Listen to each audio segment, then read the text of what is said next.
అరే శ్రీకాంత్ లేరా శ్రీకాంత్ ఏమైందిరా శ్రీకాంత్ అరే లేరా శ్రీకాంత్ నేను అంబులెన్స్ ఫోన్ చేశారు ఒక్క నిమిషం శ్రీకాంత్ లేరా హలో హలో 108 అర్జెంట్ అండి ఇక్కడ. మన జీవితానికి టేప్ రికార్డర్కి ఒక చిన్న తేడా ఉంటుంది. టేప్ రికార్డర్లో మనకి రివైండ్ చేసే ఆప్షన్ ఉంటుంది, కానీ మన జీవితానికి ఆ ఆప్షన్ ఉండదు. బ్రతకడానికి పోరాడుతున్న నా ఫ్రెండ్ జీవితాన్ని ఒక్కసారి రివైండ్ చేసి చూద్దాం.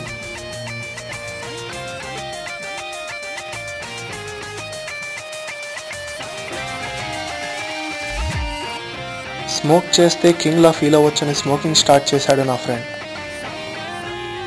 సిగరెట్ తాగేవాడి కన్నా ఆ పొగ పీల్చుకునేవాడికి ఎక్కువ డేంజర్ అని, డేంజర్కి దూరంగా ఉండాలని తనే సిగరెట్ తాగాలని తెలుసుకున్నాడు.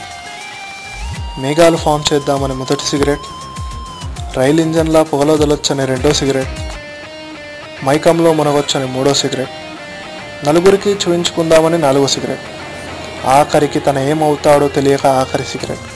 ఇలా ఒక్కో సిగరెట్ తాగుతూ తాగుతూ తన ఊపిరితిత్తుల్ని గాలి కన్నా ఎక్కువగా పొగతో నింపుకొని ఇప్పుడు చావనే ఫ్లోర్ చివరి మెట్టు దగ్గర కొట్టుమిట్టాడుతూ తన జీవితం మళ్ళీ వెనక్కి తిరిగి వస్తే బాగుండని అనుకుంటూ బాధపడుతున్నాడు.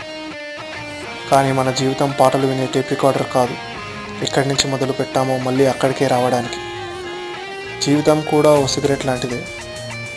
సమయంతో పాటు గాల్లో పొగలా కలిసిపోతుంది. కానీ మనకి టేప్ రికార్డర్లో స్కిప్ అనే ఆప్షన్ ఉంటుంది. దాన్ని సిగరెట్ అనే ఎపిసోడ్ని స్కిప్ చేయడానికి వాడచ్చు. ఆ స్కిప్ అనే ఆప్షనే మన ఆలోచన.